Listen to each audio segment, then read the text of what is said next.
what is it, the 21st of February 1995 at Bass Hill. Bob, what year were you born in?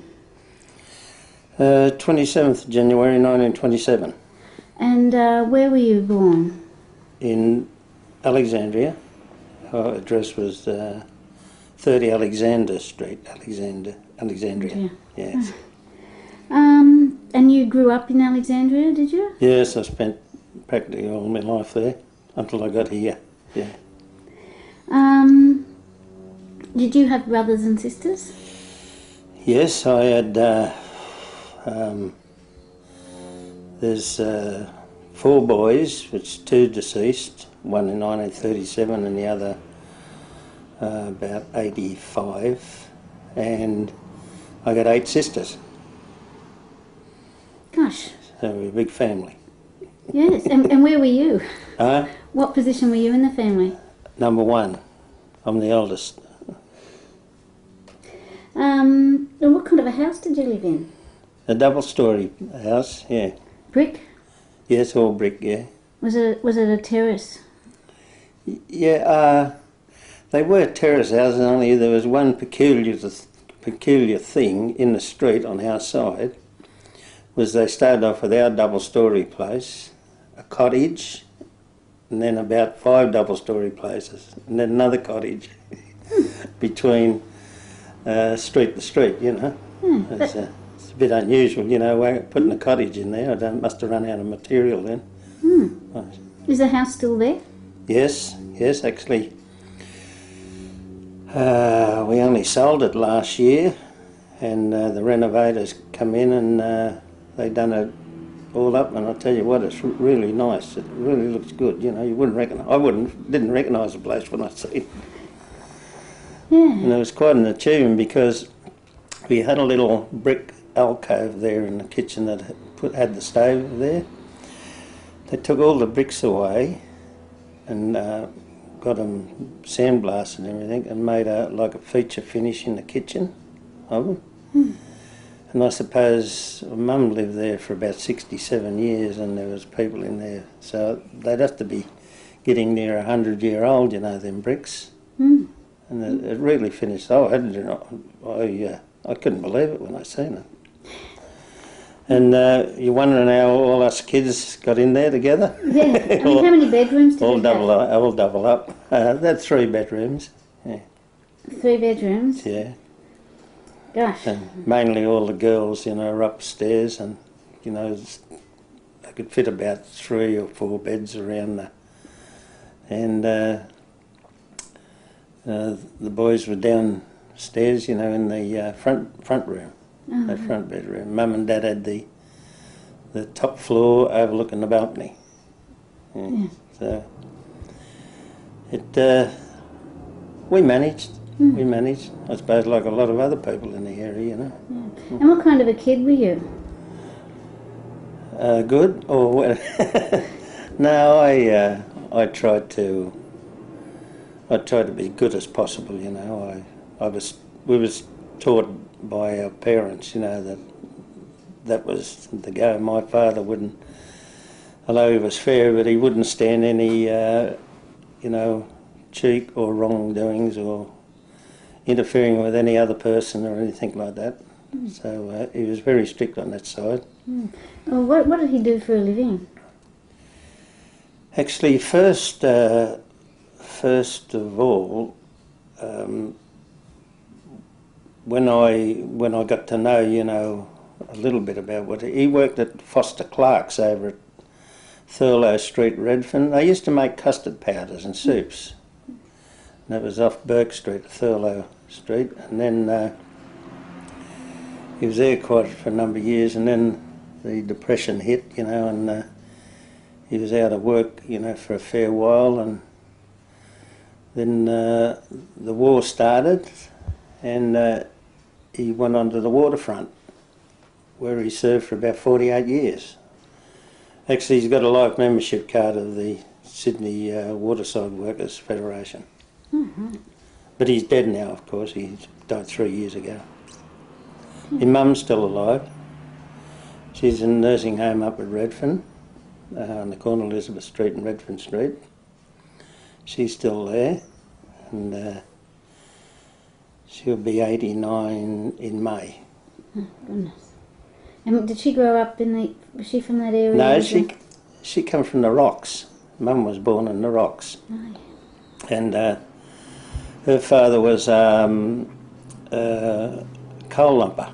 He used to be called out all time of morning, early morning, nights, and you know, to put the coal back onto the ships, you know, to get them ready to sail. And yes, and the house that Mum was born in Harrington Street is still there, actually. And my father, he come from Tamworth. When they come to Sydney, I'm not quite sure where their first house, but it was in Paddington. I think it was down near the White City area somewhere, I think, you know. But anyhow, it was in the Paddington area. That's where they were domiciled, all his family. Well, what sort of a family was it? Were you well off, or? Oh, no. It was sort of day-to-day living, you know. It was a bit of... although we was never short of clothes or food, you know, or things like that, you know, but a very shaky ending at the end of the week, you know. It'd be... You know, he was very limited on things, you know. Was he out of work for long in the Depression? He was, but the actual time I'm not sure, you know, I'm not real sure. Because I used to get a bit of work on these relief work on road gangs, you know, and things like this. And then apparently they used to get these dole coupons, well, it wasn't the dole coupons, you know, but you get relief coupons for food, not like they do today for money, you know, they get it for food. And that was help, at least it kept you, you know, and the family fed, you know. But we was never really destitute, you know, for food. We seemed to always have, you know, a meal there. Did your mum work? No, Mum never ever worked. Well, what sort of a man was your father? How would you describe him? He was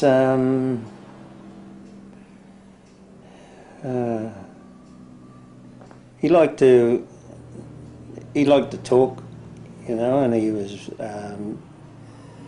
he was pretty strict, but he was fair with it, you know, provided you done the right thing, you know. But of course, naturally, you know, as I said before, we was taught that way, you know. And what about your mother? What was she like? How would you describe her? Oh, Mum was a real charmer, you know. If Dad whacked us, well, she'd console us, you know. Oh, yeah. Yeah, she's still the same, you know. She's a very, very gentle person, my mother. So was her two sisters, you know. She had two sisters, and they were very gentle people, you know. And who was the boss in the family? Apart from me? No, my father. Your father? Yeah. He ruled the rest. Yeah. What happened to his wage packet? Well, as far as I know, I went into the house, you know, and I know that he might have had, you know, a couple of beers or something like that, but I can't remember any squandering of money, you know, that way. You know, how would you describe your mother's working day? Do you know what, you know, like what time she'd get up and what she would do? Yes, they used to rise. They used to rise about 6 o'clock, I suppose, you know, in the morning. And of course, it was a full day, you know, the house full of kids, you know, and washing and all sorts of things, you know, and going right through the day. I don't suppose she got a break, you know, till after the meal time, you know, the night meal. I don't suppose she got a break till about 7:30 or 8 o'clock. You know. So it was a pretty full day for her. Did you own the house then, or were you renting it? No, renting, yeah. And then you eventually bought it? Yeah, yeah. Right. Was your mother responsible for the budgeting? Yes, she used to be responsible for that side of it. Yeah. Most women seem to, talk to people. Yeah, they, from what I can ascertain of the families living around us and opposite, I know that there used to be a lot of women that used to do mostly all the budgeting, shopping and things like that.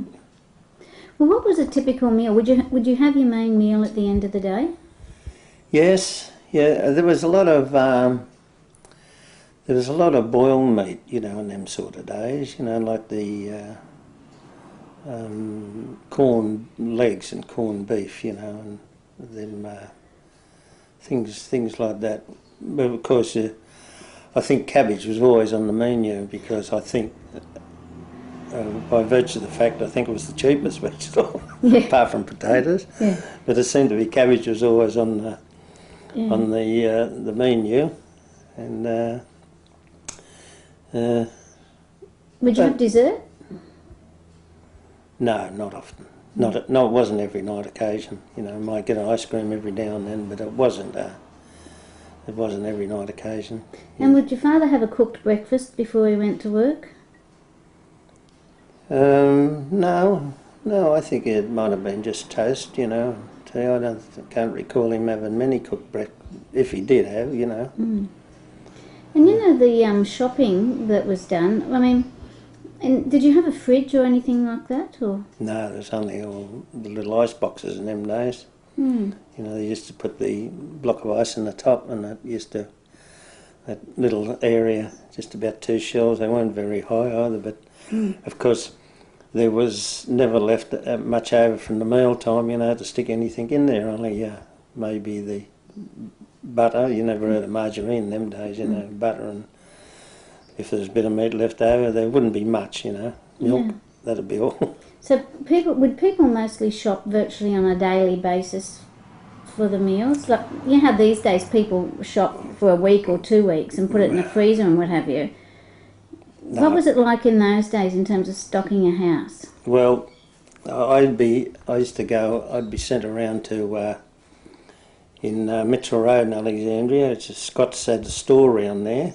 People by the name of Scott, and I'd go around there and get what they used to call a pat of butter. I don't know what that was. I think only about a quarter of a pound of tea, and a loaf of bread, things like that.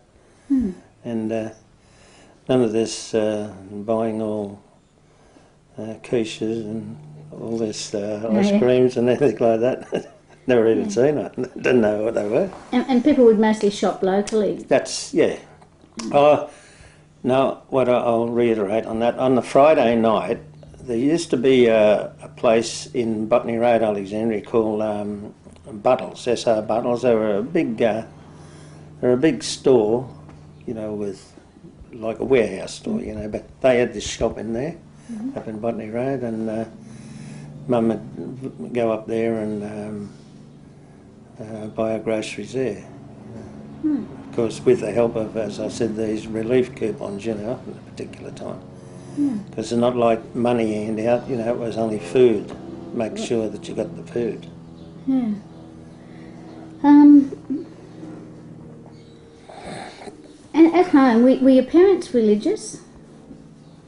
Yes, actually, we had to go to Sunday school every Sunday, and if we didn't come home with our little card, God help us, Yeah. Yeah. A little local church school was just up in Mitchell Road, not very far. What was that called? I think from memory it was just a Sydney Mission Sunday School. That's all I can remember it being called. And there was a big lump of a chap there. It used to be the minister. His name was Mr. Culture. And then on occasions I'd get railroaded up to St Mary's school, which was all Catholics, you know, up at Erskineville. Mm? Or sometimes Mount Carmel at Waterloo. Oh, yeah. We very occasionally, but Who took you there? Hmm? Who, our Miss Skinner, she used to do the class Bible lessons and teaching at school, because in them days you always had a session at these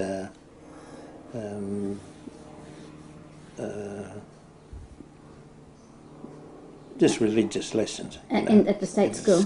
Yeah. And what, she attempted to convert you to Catholicism? Well, attempted, I suppose you could say that. Well, at home... I mean, I believe, you know, I'm a believer myself. I mean, I don't go to church to spread it around, but I'm a believer of the faith myself. But I don't think you necessarily have to go to church and St Mary's Cathedral, you know, just to preach it. I'm sure you can do it in your home. Yeah. They say God's everywhere. Well, did your parents ever talk politics? Were they politically active? No. And you never heard them talking about, or even just talking about politicians? Mainly, the only conversation that ever propped up was you know, the Labor candidate was there, you know, because there was no Liberals or these Democrats or any of these. And did they support Labor? I think they did, yes. I wasn't sure about their voting episodes in them days, but I'm sure that they did vote Labor, yes. And they never got involved in election campaigns? No, they weren't that way inclined, no. Did your father get involved in the union? I mean, the Wharfies were pretty big. Actively involved? Yeah. No, he was, might have been a delegate, you know, on that particular ship at that particular time, but involved with the hierarchy, you know, in Sussex Street, no. But he would go there quite a fair bit, you know, to Sussex Street, you know, because that was their union rooms and that was their meeting rooms, and then possibly, you know, they'd call a meeting and, you know, be debating something, and mainly, well, I used to go there myself when I worked on the wharves, you know. Right. Used to go up there and just see what was going on, you know. Was it a good union? I thought it was a very good union. I used to call it, naturally, you know, a communistic union, you know, but as far as getting things for the men, you know, and because there's no two ways about it, the ship owners would have just stood right over, you know, would have trampled you into the ground, you know. And they were wealthy ship owners, you know. I'm talking about the P&O and Adelaide Steamship Company, Union Ship, you know, steamship, and the Wharfies, them union people, they done a lot, you know, for the Wharfie himself. It's pretty dangerous work, eh? It was very dangerous work, you know. If you didn't have your wits about you there, you know, you could be in a hell of a lot of trouble, you know.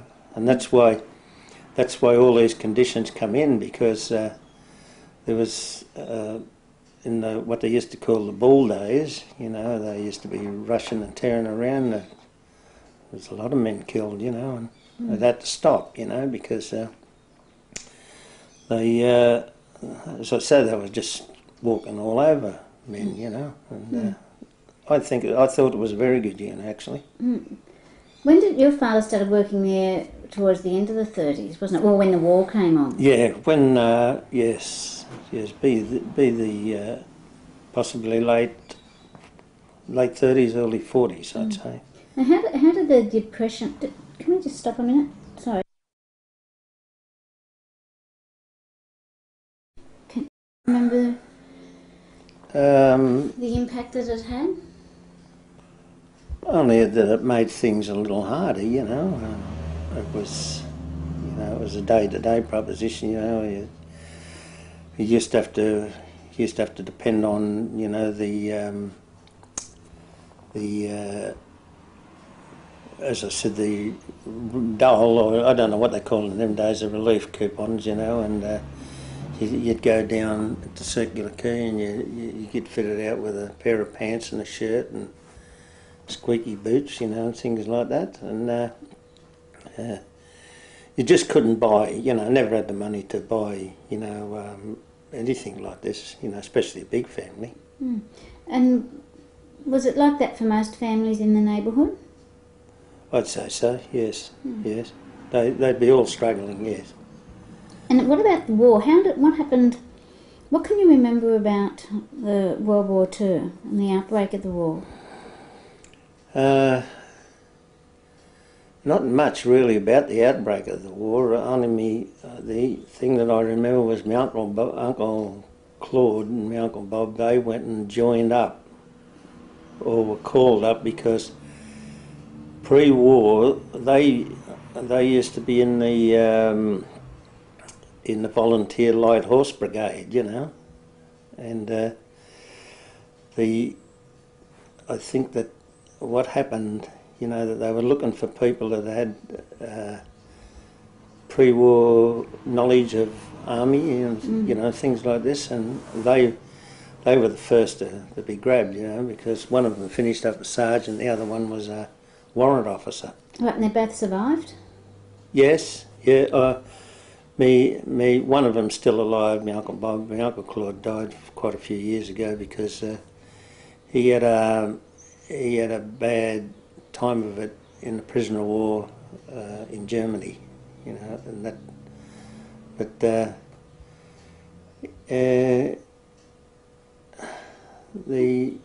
What was it like at Sydney? You know, as a kid during the wartime, can you remember what it was like? Yeah, I thought it was very good when Americans come here. Yeah? Yeah, I thought it was great.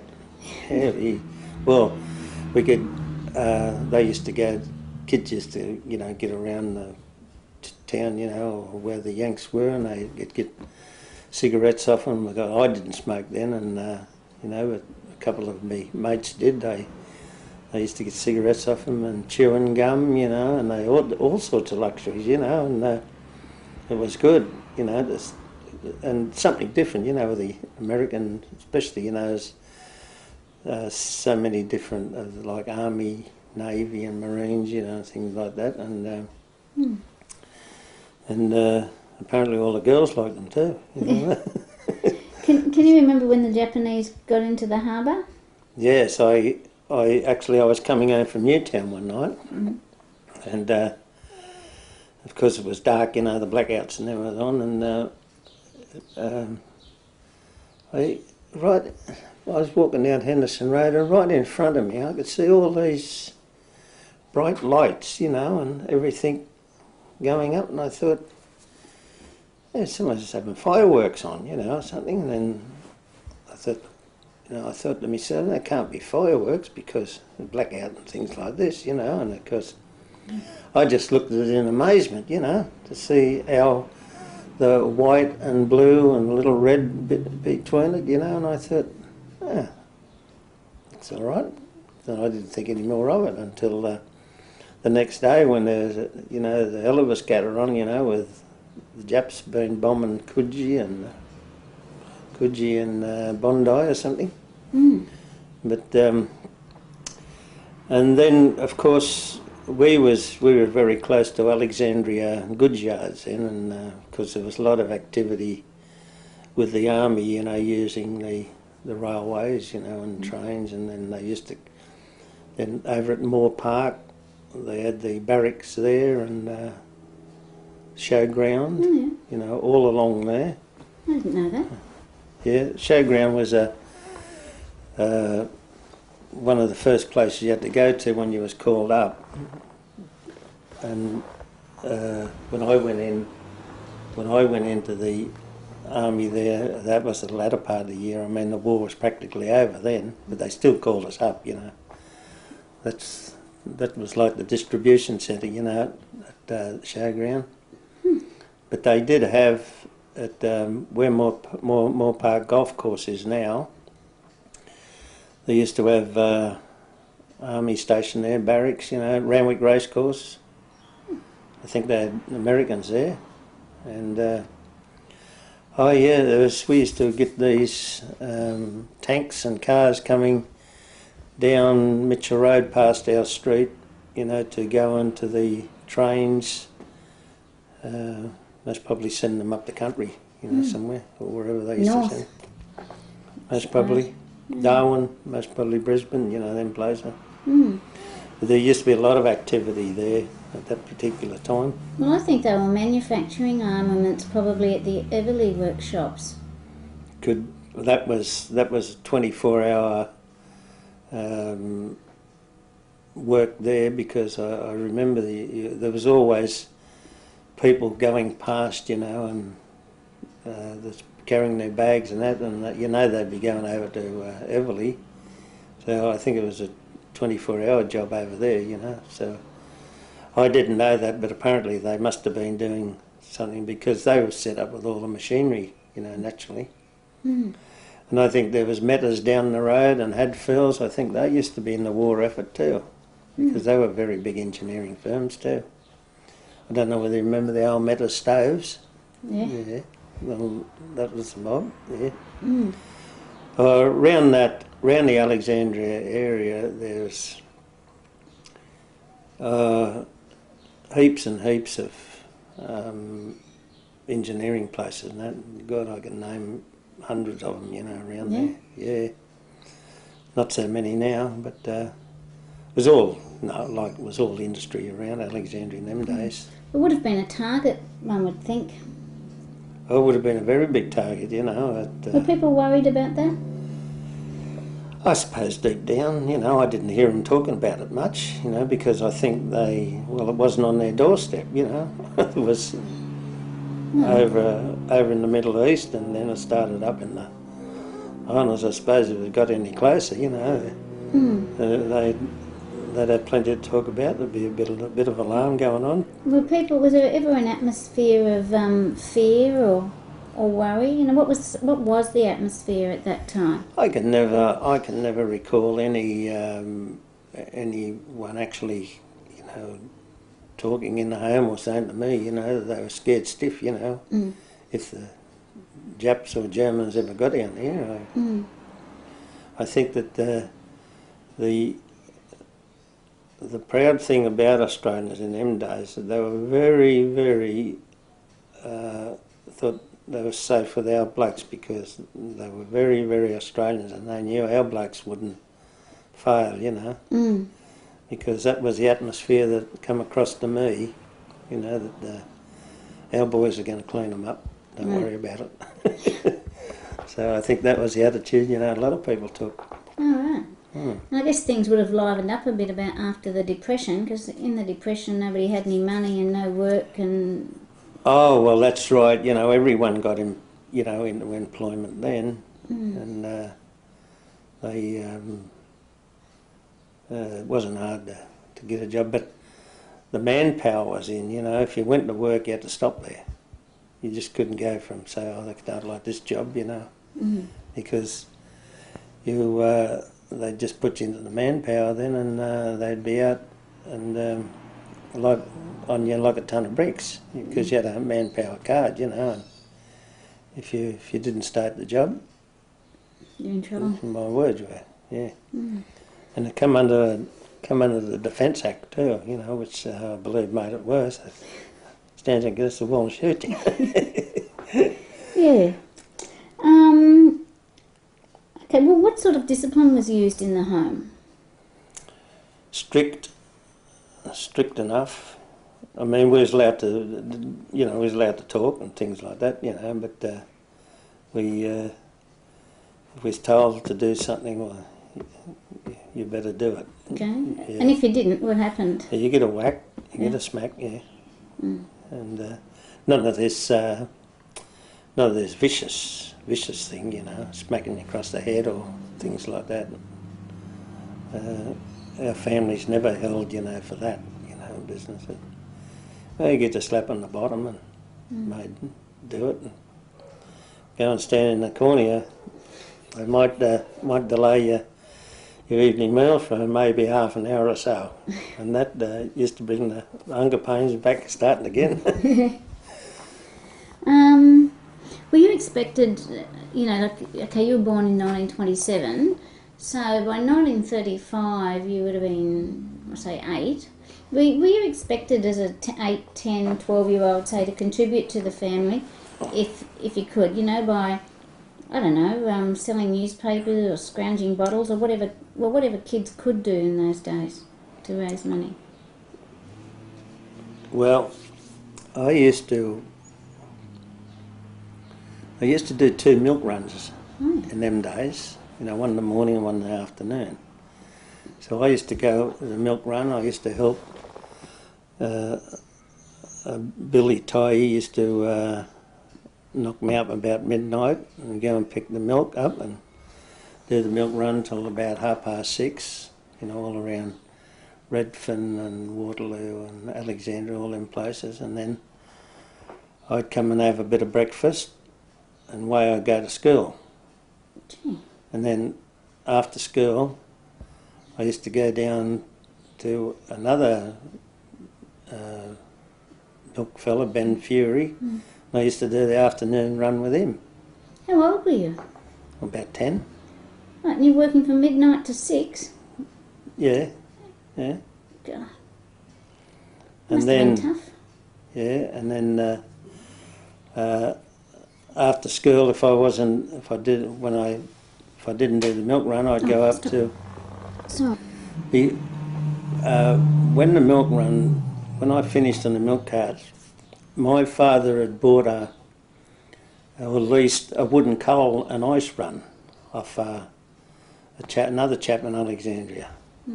This is before he went on the wharves. oh yeah, who did you lease it from? Chap by the name of Georgie Squires. He lived down in Belmont Street, Alexandria. And I used to help him, you know, on the wooden coal and ice, and then my afternoon used to be taken up with going up to Alexandria goods yards and bagging 100-weight bags of coal out of these S trucks, you know, for the... I used to get about princely sum of all that was about 10 shillings then. From your dad? Well, from the milk run, you know. Oh yeah. And Then I'd put that into my mother, and she'd give me a shilling back or something, and I'd be able to go to the pictures on the Saturday night. That's if I got home early enough, and things like this, you know. So I contributed a little bit in my time. Yeah, you must have done too. Well, how did you do at school?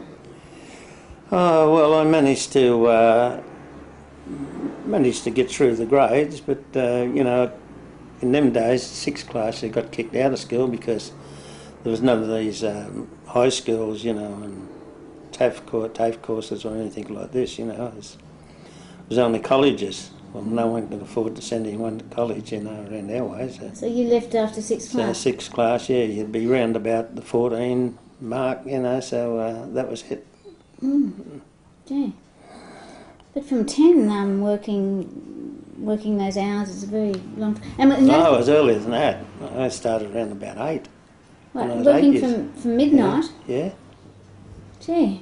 And was that when that was delivered with a horse pulling the thing and they used to just ladle out the milk? Yeah, that's right, yeah, the horse and cart, yeah, and they had the 2 tanks inside, and used to get it, you know, the pint measures or a quart measure, whatever, and women used to have them little frilly milk covers on with the beads on them, you know. You'd have to make sure they was on before, otherwise the cat would have licked the milk and Yeah. dust would blow into it. All sorts of things. Did your other brothers and sisters work as well? Not at that early age, no. Maybe helped at home, but not manual work, you know. Did your father like his employment? You know, early on he was at Foster Clark's, and then later on the wharves. Was he happy there? My father always liked it, seemed to like his work for the simple reason because he used to leave early enough to go to them. So I don't know whether it was the obligation of the family or, you know, that he liked to do it himself, combined with the obligation to the family too, I suppose, you know, because they were the only breadwinners in them days, as the saying goes.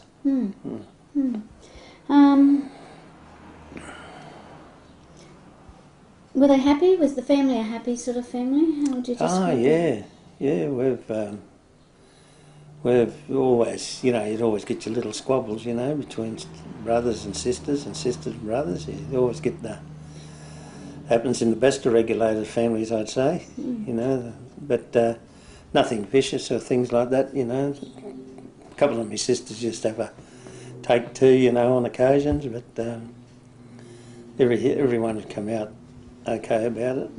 What did the family do things for fun, like together as a family, or was it just too big? Or? No, we used to go to Mum and Dad used to pack us up. We used to go out Bronte a lot, out there, because it had a big. The area was good for swimming, and had a big park area. You know, I don't know whether you know Bronte at all, but the green, you know, the grass and plenty of huts and things like that. And I think it was, and I suppose, and the trams used to go right to the beach, you know, and because. Would you do that on a Sunday? Would you? Yes, we used to do that quite a bit actually. Actually, it was only about maybe 8 to 10 years that they stopped doing it, you know, because my mother and my sisters and that still used to go down there, you know, just for a family day out, I never made it on occasion because it was like a day's work going from here down to Bronte. Yeah, it's quite a way. Yeah. I want to ask you about the variety of fruits and vegetables that were available. Was there much variety? Yeah, but you never got much fruit in them days, you know. It's, you might get your halfpenny or a penny, you know, and go and buy because you get an apple about that big then, you know, you eat half in the morning, half in the afternoon. Because up just at the goods yards there, they used to have what they call a horse dock. They used to bring in the horses from, in them days, race horses now are floated, you know, nearly everywhere now, and they used to, Menangle used to be a race course, and Hawkesbury, and they used to go up by train, so us kids, you know, a bit after dark in the winter, about 6 o'clock, we'd know the horse train would be coming in, you know, back from the races, and if the owners and trainers had a good day, they'd have a handful of pennies, you know, and throw out to you. And then we used to go through the train and collect the beer bottles. We'd get a halfpenny on them, you know, down at the local bottle merchant. And of course, that was a bit of sustenance, you know, to buy, you know, ice cream or a bit of fruit or something like that. And, so they were the good days. I used to like them. I loved everything I'd done in Alexandria, actually. Loved every bit of it. I had no regrets, you know, one iota, because there's a lot of variety, there's a lot of different people, you know, you could talk to, and there's always the local characters, you know. Well, who were some of the local characters? Oh, we had one fella there, was we used to call Lum the Bum, and he'd get I think he lost his leg, the right leg, in the First World War, and he must have been getting a small pension or something for that, because he could always afford to buy methylated spirits and a bottle of orange drink, because he used to tip after. Wait, stop. He used to send, well, whatever kid he could find, you know, to go over and get him a bottle of methylated spirits at a local shop. And he'd tip half the orange drink out in the gutter and then put the metho in it, you know, and shake her up. So it must have been a good cocktail. He used to enjoy it. And then we had a fella used to come around, we used to call him Knock Knock, because he used to tell you all them knock knock jokes, you know, knock knock, who's there? And, Yeah. and he's a funny little fella. And where did he live? Or? Don't know. Don't even know where. Oh, what Lum we thought come from Bredford, but Knock Knock. Some used to say that he had money, you know, and he's well-to-do and things like that. You know, he's a bit eccentric, and but I don't know. Were there any other local characters? They're the ones that stood out. You know, the two that stood out, and there's another fella, Alfie Oakes. He used to talk, you know, a bit funny, and there's a lot of mimicking, you know, mocking going on in them days, you know, with some of the local larrikins. Well, I didn't hold to that, you know, myself, because I thought, you know, it wasn't very nice, you know. He had an impediment in his speech, and they used to mock him. Were there people around that had had bad experiences in the First World War? No, not that I know of. No, not in our area. Not that I know of. You know, there could have been, but not that I really know of. Well, were there a lot of kids in the neighbourhood? Oh yes, yeah. Never any worry for someone to play with. Were most of the families large like yours? Well, yeah, maybe not as quite as large, but they'd range from you know, they're 8, 9, 10, 7. You know, there was quite big families, you know. Well, who were your friends? Who were your friends? Oh, one of my good mates, he lived down the road, was Billy Markham. He's dead now. He had cancer and died, and his family, the Markham family, is very good friends of mine. They lived in Alexandria Street.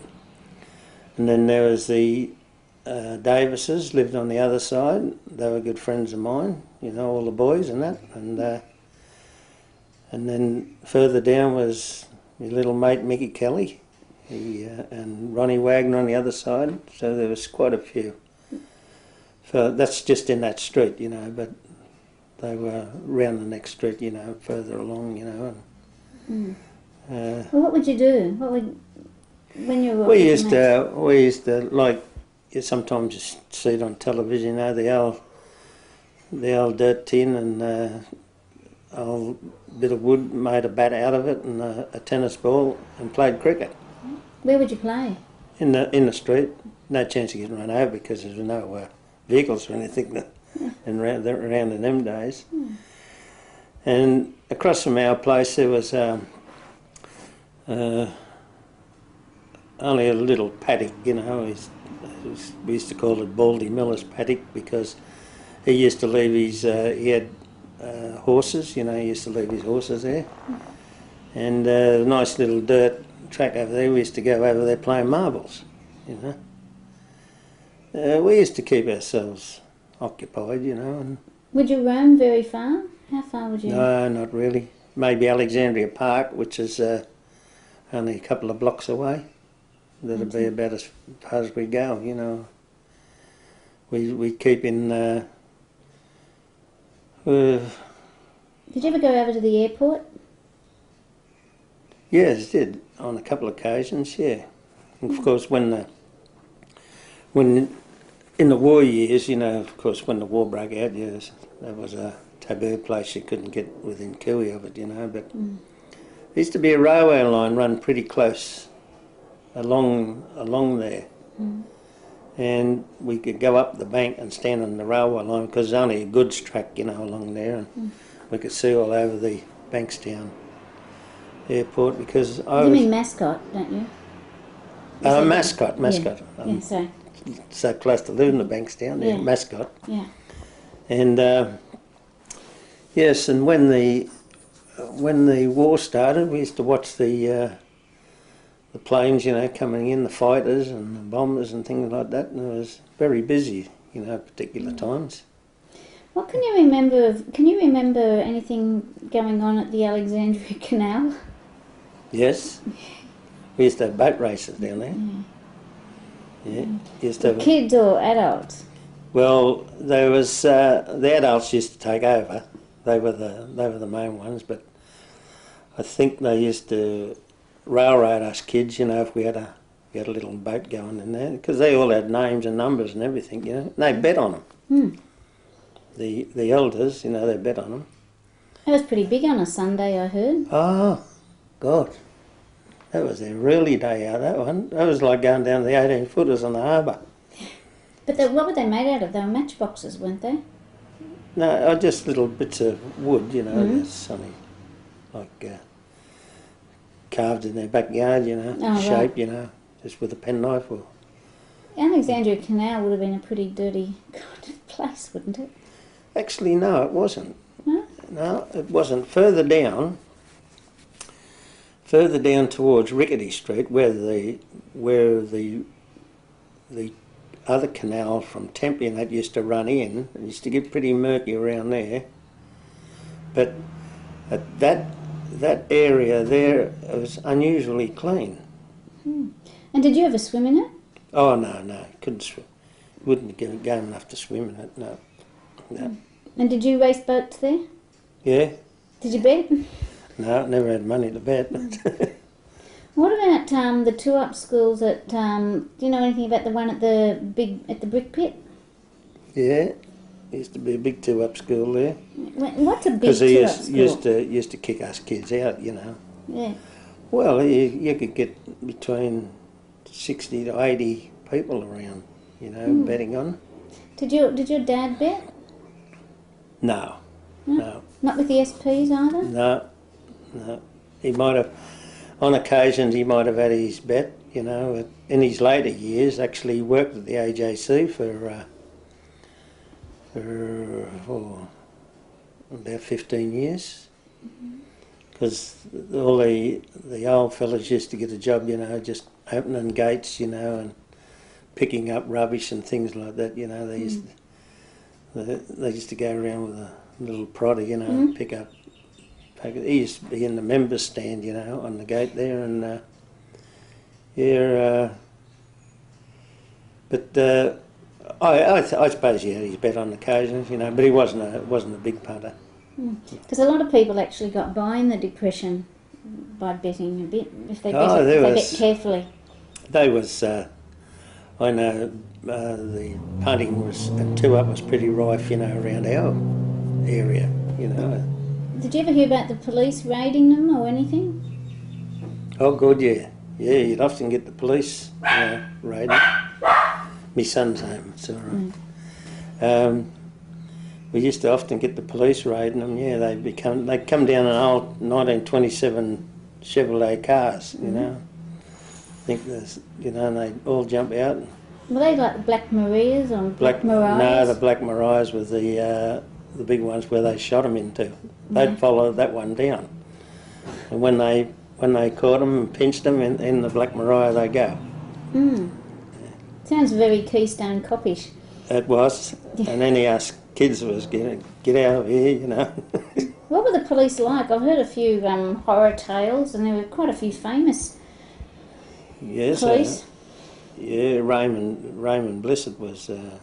He was one of our most famous up and around Redfern. Yeah, what was describe him to me.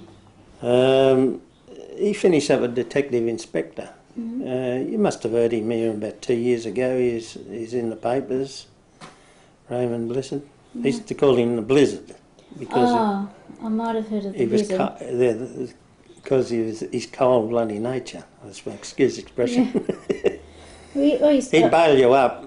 You'd be walking up Botany Road, you know, up towards Redfern, and him and a couple of other policemen there, they'd get you against the wall, you know, want to know what you've been doing and where you've been going. And, At what time? oh, maybe 6 o'clock at night, 7 o'clock. Really? You might be just out for a walk. Home you go.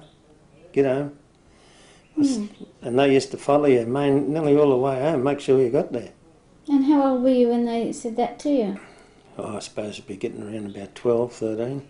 So they do that because they thought you were too young to be out, and it was. Yeah, but I mean, there wasn't the danger or the maliciousness, things that went on because there wasn't much else to do at home. I mean, we had no radio and things like that, and you'd go for a walk because you had never had money to do anything else, and by virtue of the fact you'd know you was doing the right thing, but of course they was just in case, you do something. Did you ever hear of Long Tack Sam? Long Tack Sam, my word, yes. Yeah. Yeah. What can you remember about him? Well, he was a very good runner. Yeah, so it was no good trying to giving cheek to Long Tack Sam, and then because he'd outpace you, he'd run you down, and grab you, and give you a kick. Yeah, you always managed to get the boot in where. And what about somebody called the Gorilla? Did you know him? Never heard of that fella. He was another cop. What was I going to say? But they really had things under control, them fellas. Talking about Long Tack Sam and the Blizzard, they had things really under control. You stepped out of line with them, you'd be in trouble. I mean, of course, not like today, people were scared of the damn police force, Did they have reason to be? No reason, because you wouldn't be doing anything, but people were just scared of the law. I know I was. Did they have a reputation for bashing people up? Not to my knowledge. Not to my knowledge. But people were just scared anyway. They just hunt us kids home, and yeah. And were there people that you had to avoid? No. No. So there wasn't anybody in the local area who you were told to keep right away from because they were not too nice. If there was known criminals down like petty thieves and things like that, they used to stick to themselves, Did you know, was Nicker Fox around when you were around? Nigger and Natty, yeah, and Sammy Fox, yeah. What, is their name Nicker or Nigger? Nigger, they called him, yeah. Oh, he's a little chunky, because I had a lot of variations of what he's, because they reckon he was a bit dark coloured on him, and... was he Aboriginal? No, they said his mother was frightened by an abo or something, was all things used to go around them days. Did you know him or you've only heard about him? No, I knew him. Tell us about him. Yeah, Nigger, because they was a lot older than me then, but I knew him. I knew him to talk to. And was he an adult then? Yes, he was an adult then, yeah. He lived down on Mitchell Road, didn't he, or something? That's right, yeah. Well, my father had just down from Nigger and Natty Fox's place. Oh, and Sam used to live just up the road, so they were all on that one line. Who's Sam? Their brother, Sam Fox. Oh, yeah. right. And who's Natty? but Nigger and Natty, they were the best known in Alexandria because they were fighters. Is Natty a boy? Yeah. Or is he not his wife or anything? No, Nat Fox, yeah, Natty Fox, yeah. But they He was a big bloke. Oh, he was a giant of a fella, he was. Real big fella. And they were into sly grog, weren't they? Into anything that they could get their hands on to make a quid. I heard they weren't real nice. I mean, I've heard people talk about other crims who were sort of basically all right, but I haven't heard anything good about Nigger Fox. Well, no, because step out of line with Nigger, you know you're going to get a bashing. Really? Yeah, and the same with Natty. Did they lend money? Yes, and if you didn't pay it back, you were sure got a bashing. Well, and they sort of rule that little bit of area, Mitchell Road there, where the Parkview Hotel was, right up at the Alexandria Fire Station. I think it's still there too, the fire station. Did he run prostitution? Oh, that I don't know. You know, Because we was very innocent in them days towards girls, and prostitution and things like that. You wouldn't know what the heck was going on. Would he, in terms of that, well, just in terms of crime in the area, was there much crime? or you know, like were there break and enters and all that kind of thing happening, or was it a safe neighbourhood? Or No, we're safe neighbourhood. We was only talking about this only a couple of years ago. You know, we never had never had our front door key out of our door, and we lost our back door key when we first got there and never ever replaced it. So you could just go out in them days. so you weren't worried about the likes of Fox or whoever breaking into your house, No, so into different sorts of crime? I don't think they've done them sort of things. So they're in a different angle, because breaking into anyone's home, you know, there's nothing in there to take. You know, Right. everyone was a damn poor. So they'd make them. They would have. Did he do SP booking? Yes, yeah. That's where they made their money, with SP Booking and 2UP, because there was a couple of good 2UP schools in that Alexandria and Redfern area. Was run by Puggy Oregon, and they Where were they? Where did they have them? A set place? in Mitchell Road Oh yeah. and Botany Road. Who's this guy? What's his name? Oregon? Hourigan, actually, it's Hourigan. That's Hourigan. And what was his first name? Puggy. Puggy Puggy. Hourigan. Puggy Horrigan. Hourigan. Yeah. God. Oh, I've never heard of him. Haven't you? No. Well, he is a local identity. Yeah. Well, the oldies, yeah. Someone will tell you about that. Yeah. Well, did you know him? Yeah, I was good friends with the families. Oh right. Yeah. See, when, Were you friends with the Foxes as well? yeah, Oh yeah. because Were they as bad as they've been made out to be, or not? not as far as I know. Yeah. I've never, anyone to borrow money and didn't pay debts, that was a crime, you know, that was a real horrible crime, you know, and anyone that upset anyone, they'd sure to get a fight, you know, or get a punch in the nose or something. And but basically, anyone could walk the streets, you know, and not like now. God, I haven't been up to our shopping centre at night time because you're not game. But in them days, I used to leave home and go for a walk on my own, myself, and go up through Redfern and Waterloo, over the Surrey Hills, and walk all around there. Yeah. That, And you weren't worried about those razor gangs that were apparently in Surrey Hills?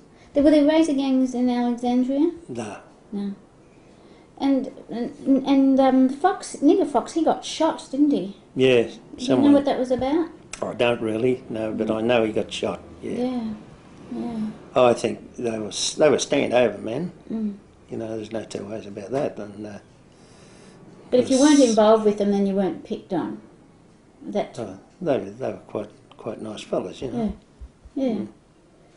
It seemed even with the razor gangs, what everybody says is that when they had their brawls, they were usually only fighting each other, and everybody else in the neighbourhood was just left out of it. Yeah, well, this is what my mother says. You know, around the rocks. You know, they were confronted with, not confronted themselves, you know, but that episode, you know, every second night, you know, someone coming into their area and want to take over. Well, the razor gang, you know, they'd start onto them, and you know, it's a conflict. And how did people feel about the local, well, people like Fox and Hourigan? Was the locals... They seemed to live with them. They Yeah. didn't. They were accepted. Yeah. And things went on. So, I mean, you mind your business and I'll mind mine, and that was the law of the land down there. You know, keep yourself out of trouble. Okay. So, can you remember any adventures you had as a kid when you were with your mates? Oh, we the best adventure was like going out. You know, we used to go swimming when the North Sydney pool first opened. You know, we used to manage to get a couple of pence, you know, together, and we used to do a lot of swimming over there. Did you catch a train?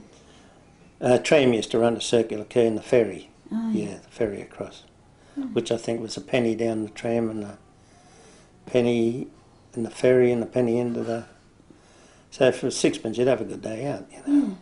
And but my favourite turnout was when, as I said about the horse stock, you know, when the horses used to come in from the races, and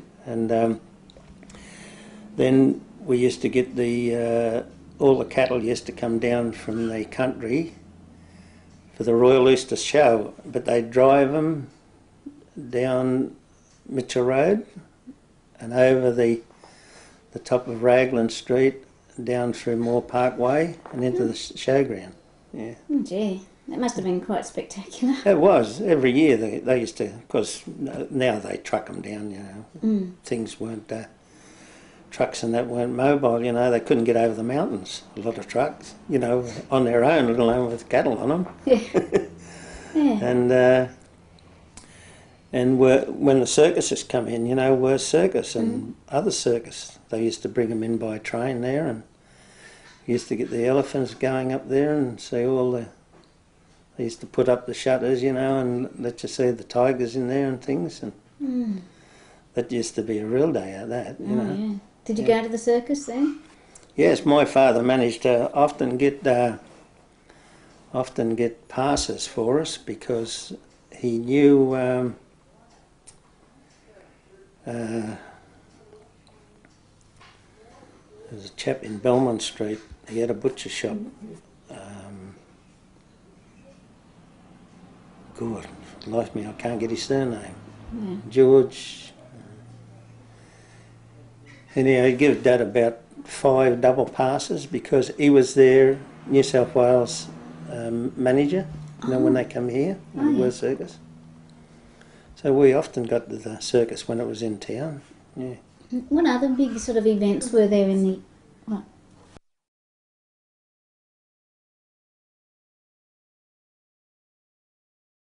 Of February 1995.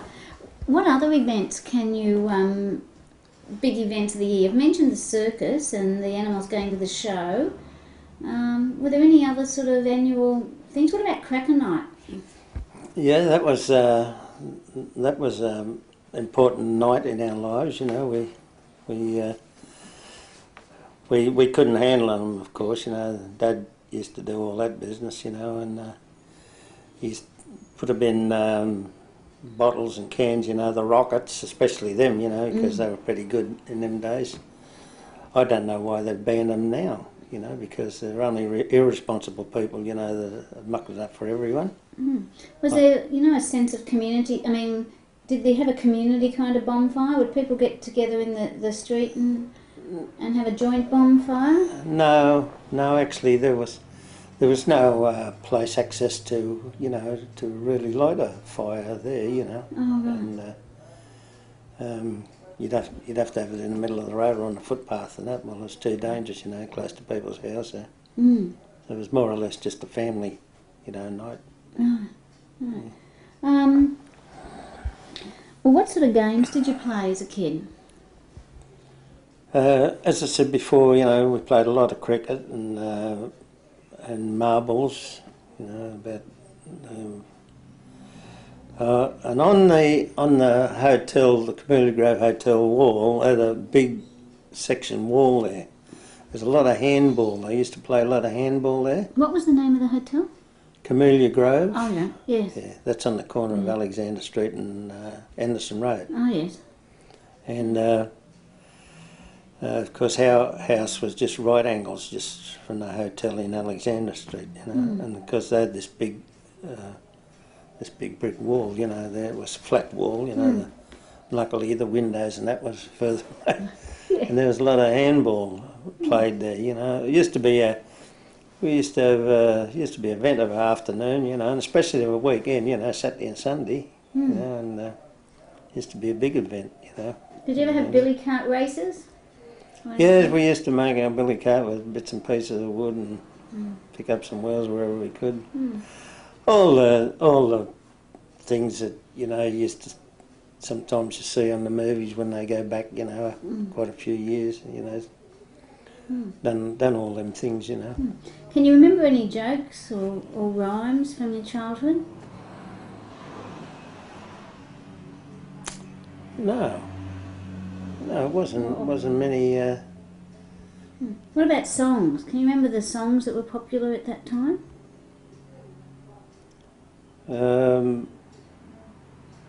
Yeah, well, mainly.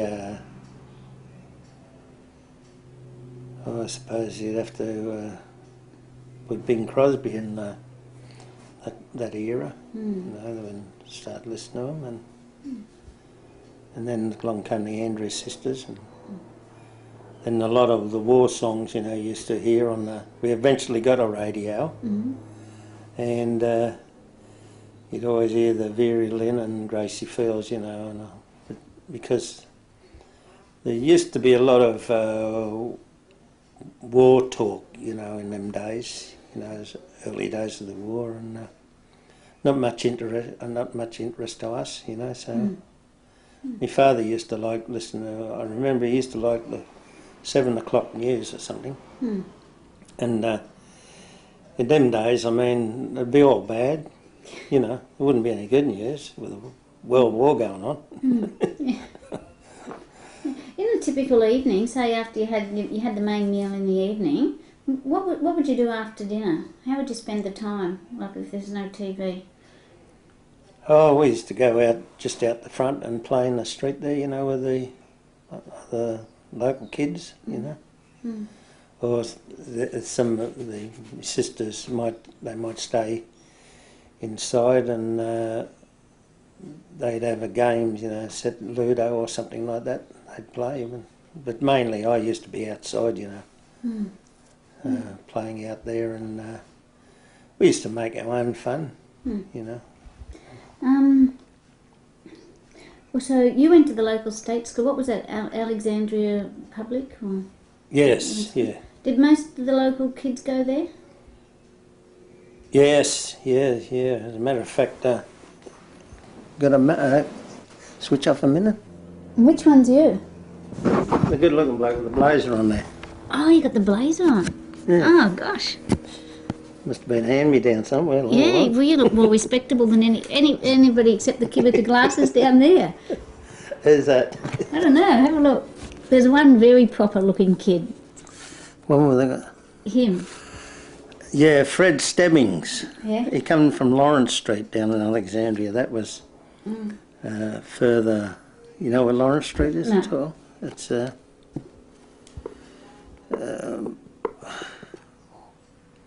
you go down Mitchell Road where the Parkview Hotel was, where the Foxes lived, and then you come up Park Street there, and it was the last street that you got to on that block, you know, from Mitchell Road. And what year was this photo taken in? Can you show us that? Turn it to the camera. 1936. 1936. And, God, they look like a bunch of characters. Bunch of outlaws. Yeah. I might get a copy of that. And which one's you? The one with the blazer. There. Is there? I better get closer. Got it, Joz? Or do you want a closer? Whoa. It's really hard to focus on it. Maybe later.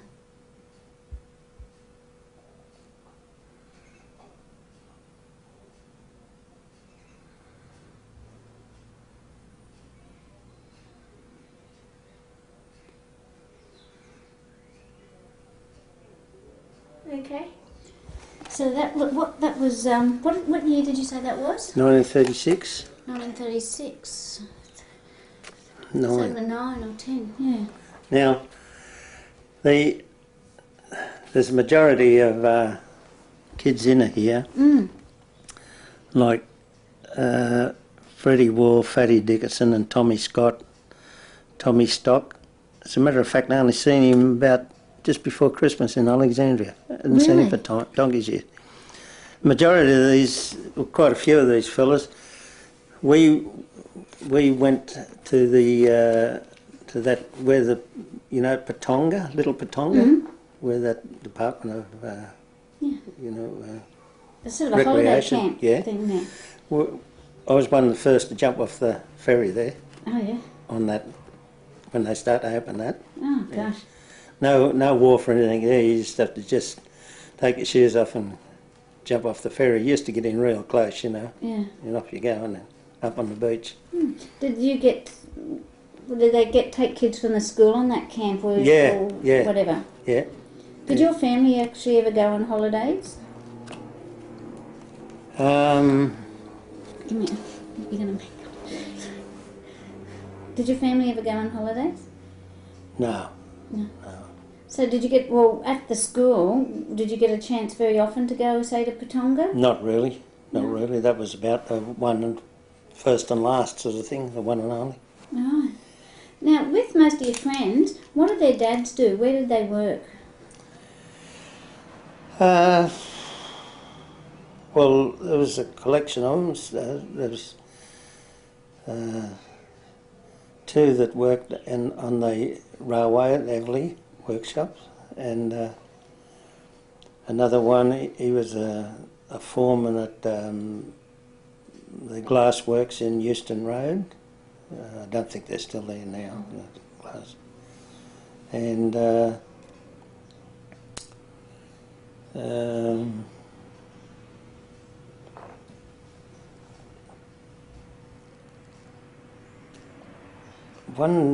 was one fella, Mr. Cole, I think he was an engineer. But I didn't know where he worked at. But Where did the majority of the people work in the neighbourhood? but basically, locally, you know, there'd be local jobs, you know. In factories Yeah. and what have you? Because there was X amount of factories around, you know, Alexandria. They, you know, you'd think that they was in them days they were a fair way away, but they were still in Alexandria, you know. But they were on the, like down near the Alexandria Canal area, you know, there's hell of a lot of factories. In Burke Street, for instance, you know, Burke Road, and around that area. So there was X amount. My sisters, they used to work with Supertex, you know, the chenille, you know, that was just up the road from our place in Mitchell Road, Henderson Road. And did many of the women work, or did most of the mothers of your No, friends? mothers nearly were always at home, yeah. It was in them days the men worked, the women was at home. Were It's the, vice versa these days, I think, isn't it? yeah. You know, majority of them. Were there places that you were not allowed to go, like where you were forbidden to go because they were unsafe or for whatever reason? For the railway, yeah, for a start, Alexandria Railway. But there was they had a ramp that a bridge, it wasn't a ramp, it was a bridge, used to go up, and go right across the railway line, down onto the workshop side, you know, that'd be on the Darlington side. And we used to delight in going up there, not with the knowledge of our parents, going up there and waiting for a steam train to come along, you know, and then the drivers used to see us there, so they'd put extra puff on, you know, and used to blow the smoke and steam all over us. Well, we thought it was great fun. Yeah. Used to like the smell of trains too. Yeah. When I was a kid. Would that be one of the smells you'd associate with Alexandria? Of the trains? Yeah. Because there was clanging going on all night long, you know, because them goods yards, they never stopped because they handle just about everything, you know. Mostly everything that come down from the country is always by train, and they'd be shunting, you know, all night long, you know, but it never ever kept us awake or anything. I can't remember ever being saying, oh God, that noise, you know. I think it was just part of the area. Yeah. What was the ethnic mix?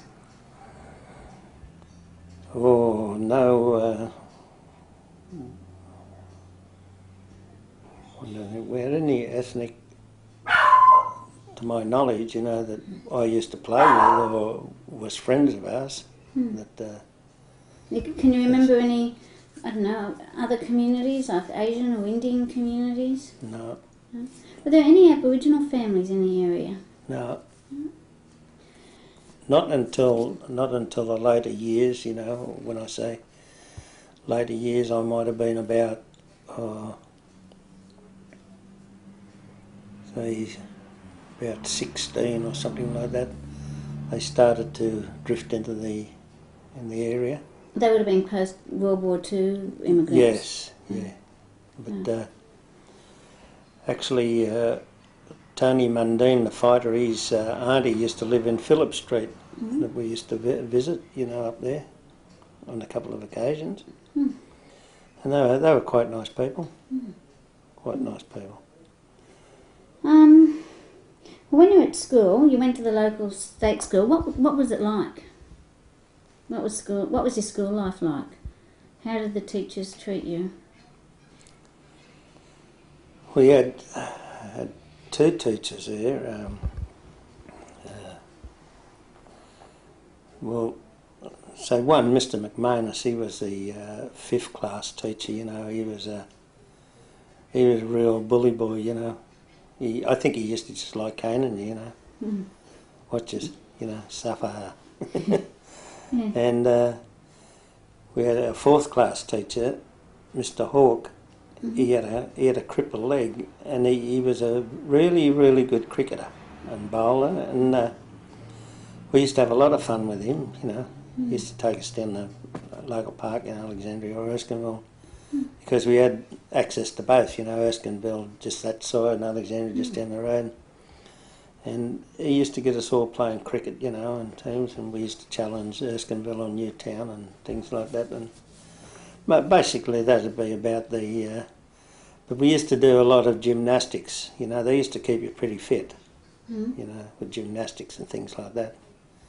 And but cricket mainly, you know. But our school teacher, you know, our headmaster, Mr. Buxton, he wasn't a very pleasant fella. No, wasn't a very pleasant fella at all. Why? I don't know. I think it's just his nature. You know? Well, what would he do that was... What would he just sort of... Scowl, not say hello, how you going, and just scowl at you, you know. I'd like to eat you, you know, or chew your head off or something like that, you know. Yeah. And then McManus, he done all the caning, you know. Yeah. And he might give you the cane whether you need it or not, just in case. And who was the nice one? Mr. Hawke. Mr. Hawke. Yeah. Was there much rivalry between, say, Erskineville and Alexandria and the Newtown kids or the Redfern kids, you know? Was there any? Yeah. In sport? In anything? Yeah, well, I don't think there was any rivalry, you know, as far as area was concerned, you know. I mean, I could always walk around Redfern, Newtown, Waterloo. But in sport you'd compete? Oh, I'd compete, yeah. Yeah. And were some areas looked down upon than other? Like did the Alexandria kids look down on the Waterloo kids, or were there any areas that were thought better or worse? No, only the people used to do this themselves. Some people thought they were a bit better than, you know, someone else, but it didn't wash with a lot of people. I know it didn't wash with me. I just treated everyone as they come. And were you ever told that you weren't allowed to mix with kids, say, from Newtown or Redfern or Waterloo or anywhere? There was never any element of that? No, not in our family. No. Did any of the kids ever get into sort of gang type, I mean not gangs like violent gangs like we hear about today, but sort of friendly gangs where you'd have wars like the Alexandria kids fight the Newtown kids? Throwing rocks? Blue metal from the railway tracks? No. We'd have at least 7 or 8, you know, of friends that we all grew up together, you know, and went to school together. Yeah. And we're just friends. But we went out not as a gang as such, you know, but there was a gang of us, you know, but not as a gang as such, because we never treated anyone like that, and I'm pleased to say, you know, this maybe on a ferry or a bus or something, you know, you'd run through quick, you know, and make a yahoo or something like that, but never ever attempted to upset the people or anything like that or interfere with them. Actually, I didn't like anyone interfering with me, and I used to make that a date. I didn't interfere with them. I talked to them, and as I said, I used to go with these fellas, and we never got into any trouble like this. No, none of this gang wars, you know. But these are hooligans today. That's all they are. I can't stand them actually. Did you, I mean, maybe not necessarily at school, at home, but did you get any sex education as a child? We wouldn't have known what it was anyhow. They tried to give us sex ed. No. Okay, so it sort of didn't happen. No. Did you have any toys? Yes, yeah, we always managed to used to scrape up a toy, you know, too. It was mainly, you know, wooden toys, you know, things like that, and barrows. And of course, it was one of Dad's tricks. I remember it was he'd get a lifesaver. They used to have the tin trucks, you know, the round lifesavers from the show. So he'd keep that at Christmas, you know. Oh, yeah. Most probably got it cheap out there, and that'd be a Christmas present. What about books? Did you read? No, only what we had to do from school, you know. Yeah. But there was none of the books around, you know, like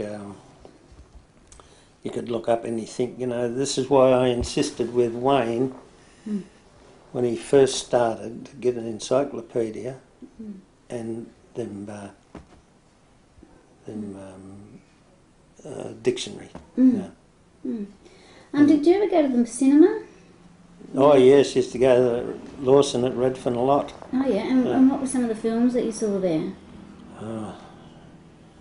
Mainly westerns, you know, Tom Mix and his horse Cement, and Buck Rogers, and he was that bloody Moon Man guy, you know, the first man on space, Buck Rogers, yeah, and Hopalong Cassidy, and then you get to these,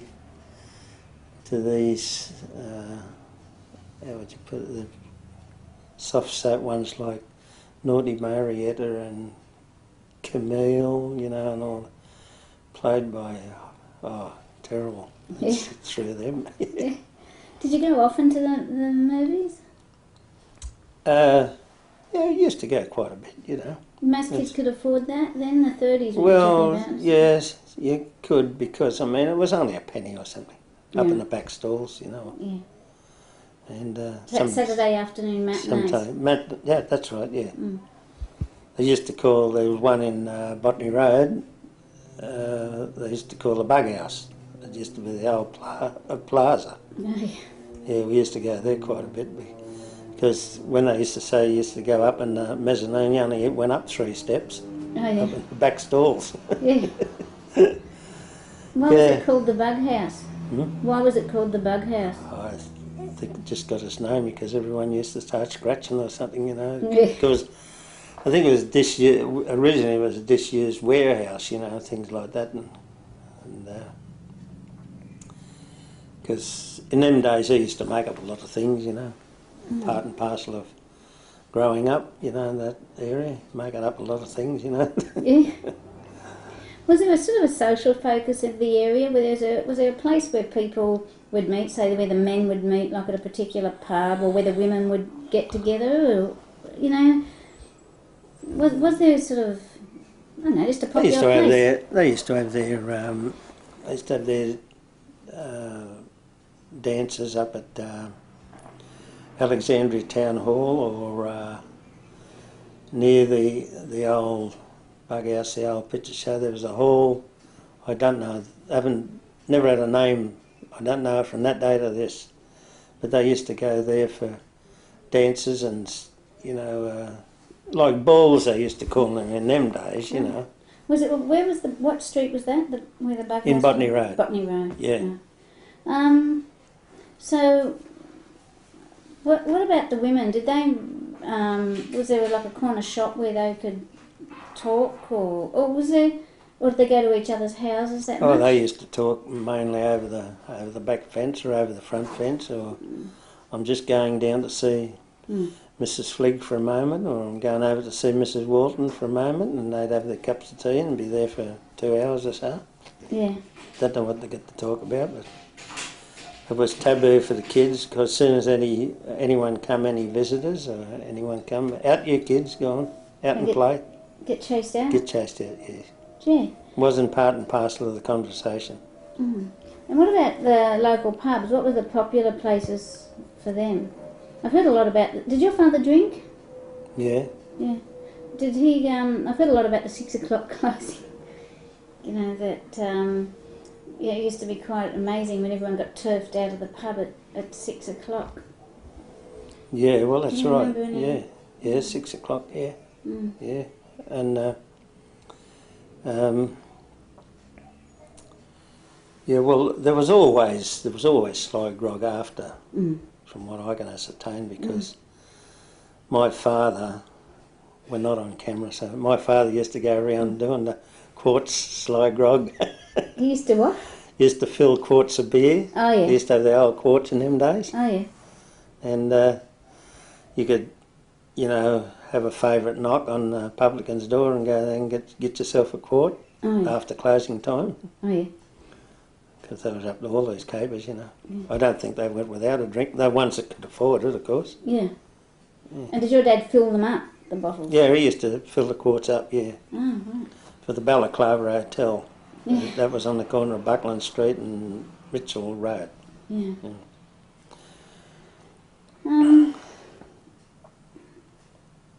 I'll actually ask all of these questions.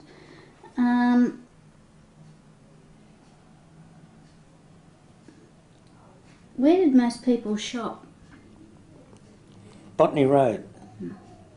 Botany Road was their mecca of shopping, because they had their Wynns and S.R. Buttles, their grocers, and Fred Shug, the butcher and the grocer, and Shelby's was the butcher up there. Kirby's chemist, which his name's still over there in Botany Road, the chemist. And Cause on the other side, and there's Vic Lassou, the fruit man, and they had plenty of shopping there in them days, you know. What were the most popular newspapers at that time? What did you get with your family?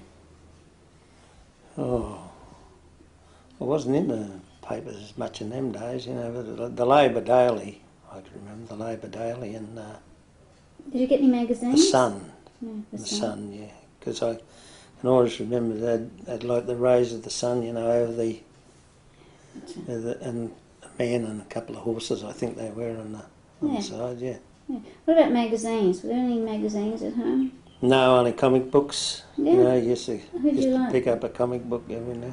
Who were the comics, the characters in the comics? What ones did you like best? There was a variety of them. There used to be Fatty Arbuckle and Superman, you know, things like that. I just forget them now, but there's quite, you know, there was quite a good variety. Actually, them comics now, I believe, are worth a small fortune. Should have kept collectors them. of it. Oh, yeah. Yeah. Can you remember any common illnesses? What were the common illnesses that people got? There seemed to be a lot of boils, you know, and, you know, boils and abscesses around in them days, and runny noses, common cold, you know. I think it was a neglect of society, because they used to concoct a lot of, you know, rub the chest with vinegar and brown paper and all this business, you know, and not like you could go to the chemist and get a good rub, you know, or a tablet or something like that, you know, or even a Bex. There was a lot of common illnesses, and sore feet and things like that because you had no shoes. You used to kick your toes, or you might have a pair of shoes, but there was your good shoes. You had a good shirt, you had a good pair of pants, and a good pair of shoes. Mm. And all the rest, they could have had the bum out of them or all sorts of things. So It didn't matter. didn't matter, no. And can you remember any deaths? Any? Deaths? People dying, locals, like perhaps... Well, we had a tragedy in our family. One of my brothers, I was only young myself, it was in 1937 when my little brother Johnny died. What happened to him? He had a lung infection, and he was only about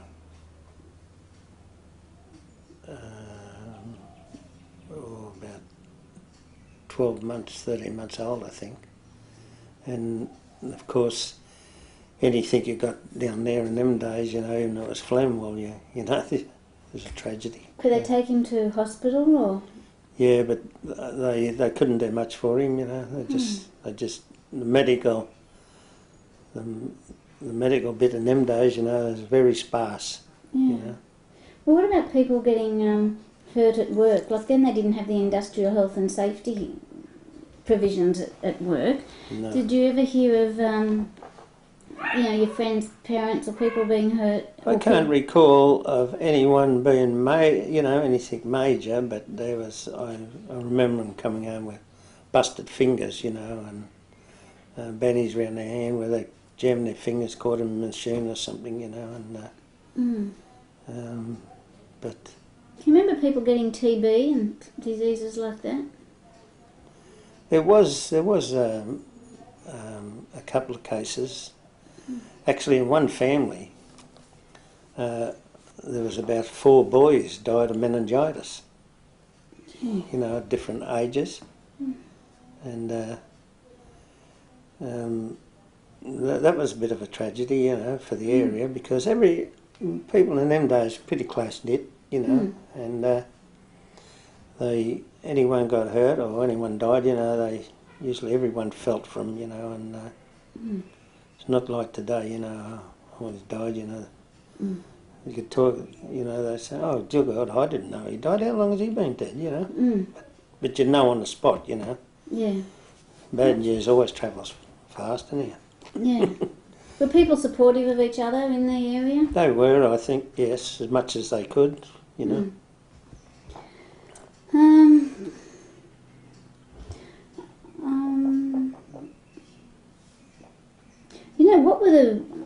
What did you know of the outside world, outside your local area?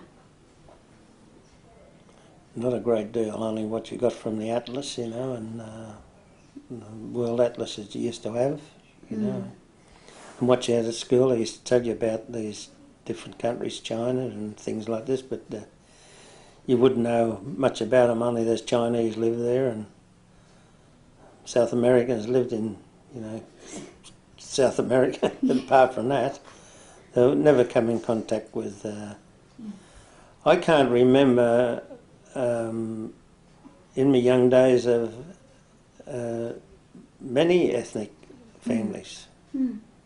Can't remember any at all. Did it, can you remember, the cars sort of becoming more prevalent, you know? What, did that happen across the 30s at all? Was there a change then, or was it more after the war?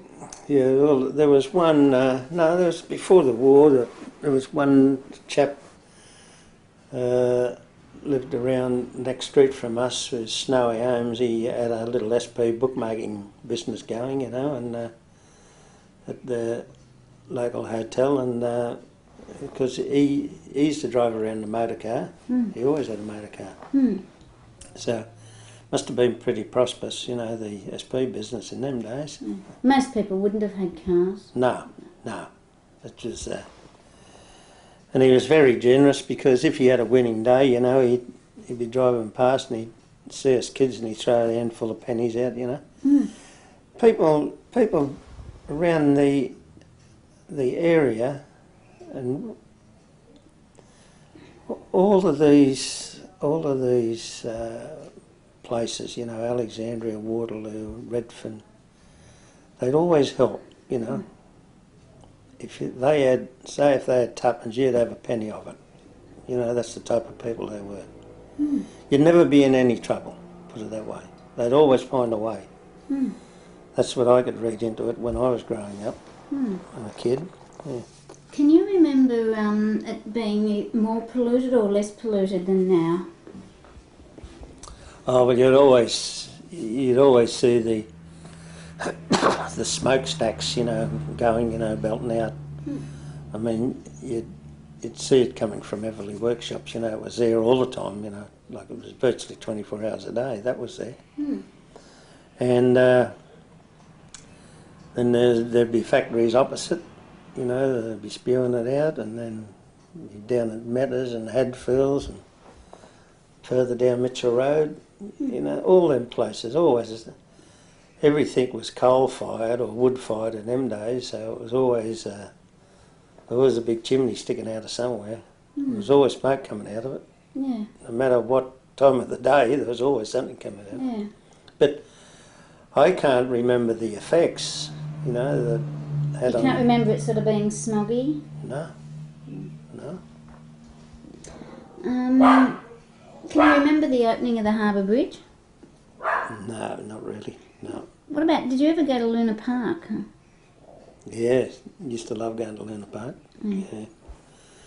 Especially when the Yanks were over there, because you always got a chewing gum or something like that, you know, off them, and always a chocolate bar or something, you know, which is you never got, you know, around there. It was good, you know. Some of the Americans were very generous. Yeah. You know, very generous, and but I used to like going to Luna Park, you know, it was something different, and I used to like the ride on the ferry, whether I was going to Luna Park or Manly, you know, any of them places. Did you go to Manly very often, or? Oh, often as we could, you know, but not, As children, there would be a day out, would it? no, if we went, that's where we'd go, you know, we'd go to Bronte or, you know, Manly, Oh, that's right. where we went. Sometimes Coogee or Tamarama, but mainly Bronte, because it was good access for Mum and the family growing up, all us kids off the tram, you know, and just straight down there, you know, and then coming back, you know. I think the access was the main thing, you know. It was easy to get to. What's your happiest memory? Happiest.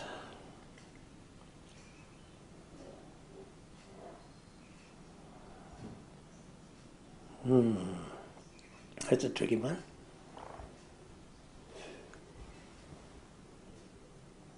I had a lot of happy memories, but I think that Patonga, you know, going that trip to Patonga and being the first to open it up to what it is today, you know, the big place it is today, you know, it's just, that was one of my happy times. And when I joined the Scouts, that was another one. The Cubs, yeah, that was a really enjoyable one. What did you do with the Cubs? Eh? Well, tell me about your time at the Cubs. You know, well, in them days, practically everyone had to be a member of the Cubs or Scouts, you know, the boys, because they used to teach you the discipline and things like that, you know. Yeah. And, Did they? yeah, they did. Used to get. Oh, we had a lot of fun doing it too, you know. Would you go on camping trips? Yeah, go on camping trips, yeah. Where did they take you? Waterfall was a popular spot in them days. But sometimes you couldn't go because parents didn't have the money, you know, to pay for these things, you know, because you'd have to take a certain amount of food and your fares, you know, and things like this. You'd always have to have some sort of clothes. So it just wasn't possible to do this. But a lot of the local kids did join. Oh, yeah, yeah. What's your saddest memory? Well,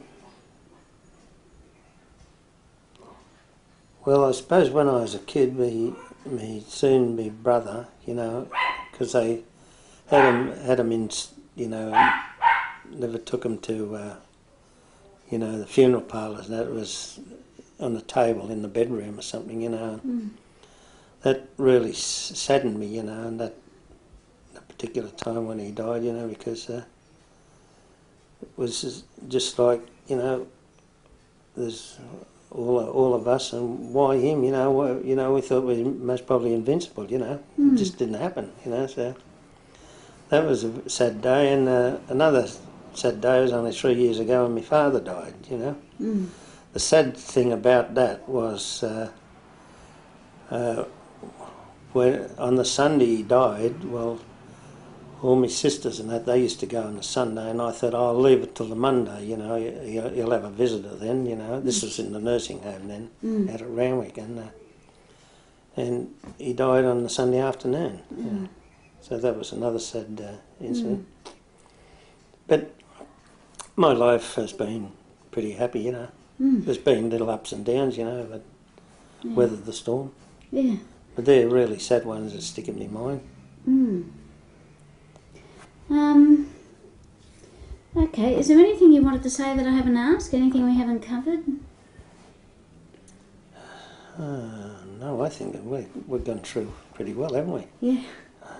Okay, I'd like Only to that thank I had a pretty good life in Alexandria. you. Yeah. As hard as it might have been, I never regretted one day. And I wouldn't have been brought up anywhere else. No, because the Alexandria people are really great. Yeah. Okay. Thank you. Okay. You could get hold of any, because we could get them copied and, you know, you'd get them back. But, Yeah, well, see, very few people had cameras in them days, you know, That's they right. could take these shots, but my father did. My father was never a throwaway, but my wife's the same, never throw anything away just in case. You know. Yeah. We weren't brought up in throwaway society, you know. Mind you, Ayla? No, no. But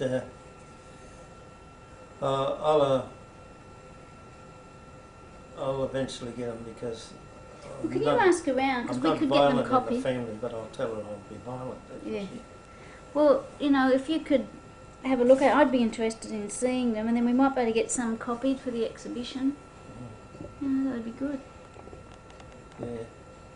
It's bloody selfishness, you know, as far as I can say.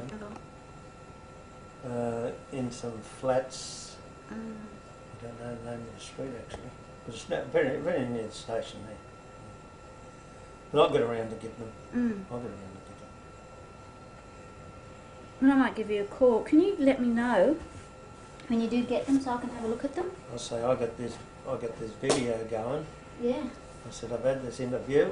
I'll take that letter over, and I'll say now give us what you can. And then we can. Well, see, and the photos that we get from this would go into the library. This is my other two brothers up there on the shelf there. They got Oh.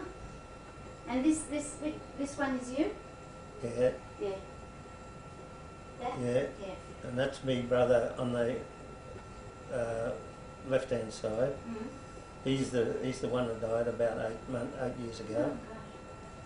And my other brother, he's still alive, but he lives over at Canania Way. That was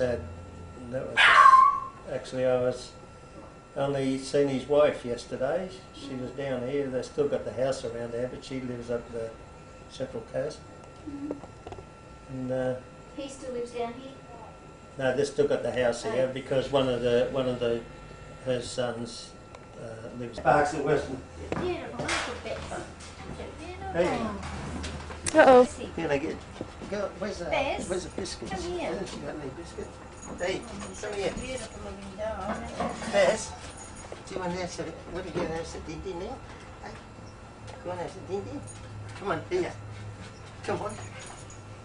You're beautiful. Go and get the dindy. None in there. We'll have to get you some, mate.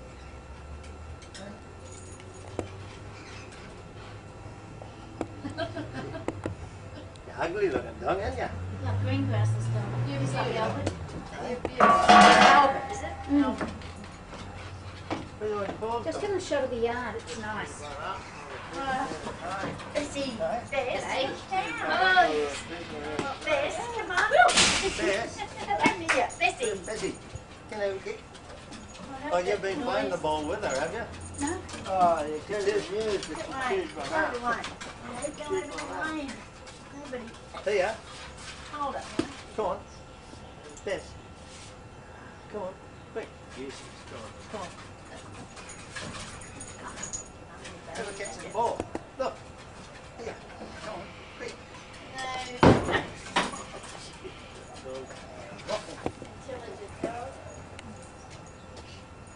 How'd it all go, alright? Good, yeah, it was really good. Where are they going, Wayne? The other ball. You lost them. She's already shooting one up. Come on. Give it to me. Come on. Come on.